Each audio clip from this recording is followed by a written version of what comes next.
कांग्रेस के दिग्गज नेताओं के बीजेपी के दामन थामने के बाद राजाखेड़ा विधायक रोहित बोहरा बोले, कांग्रेस पार्टी को नहीं होगा नुकसान, चुनाव से पहले दल बदल है सतत प्रक्रिया। तो कांग्रेस के दिग्गज नेताओं ने आज बीजेपी का दामन थामा। तो कहीं ना भाई ये जैसे ही लोकसभा या विधानसभा चुनाव आते हैं, कई नेता पार्टियां चेंज करते हैं। ये एक सतत प्रक्रिया है जो मैं तो मेरे ख्याल से कम 30 साल से देखता हूं। आज जैसे हमारे यहाँ से 3-4 आदमी सीनियर आदमी गए, बीजेपी ज्वाइन करी, वैसे ही हमारे यहाँ हरियाणा से 2 सीनियर आदमी आए, उनने कांग्रेस ज्वाइन की। ये एक सतत प्रक्रिया है, ये चलती रहती है। जैसे जैसे चुनाव आता है चलती है। चुनाव के बाद वापसी भी हो जाती है कई बार। जैसे वीरेंद्र सिंह जी गए थे, पिछले 2 चुनाव पहले गए थे, आज उनकी घर वापसी होगी।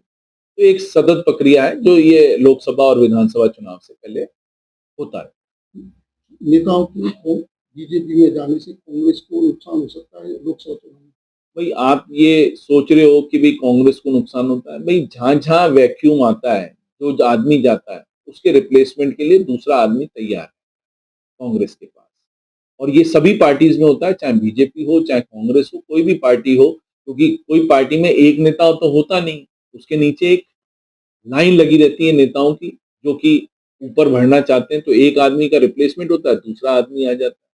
अब कई ऐसे नेता भी गए जिनका कोई वजूद नहीं है, जैसे खेरालाल जी गए, पिछले विधानसभा चुनाव इंडिपेंडेंट लड़ा, 1399 वोट आए। अब वो कांग्रेस में रहे, बीजेपी में रहे, उससे किसी को कोई फर्क नहीं।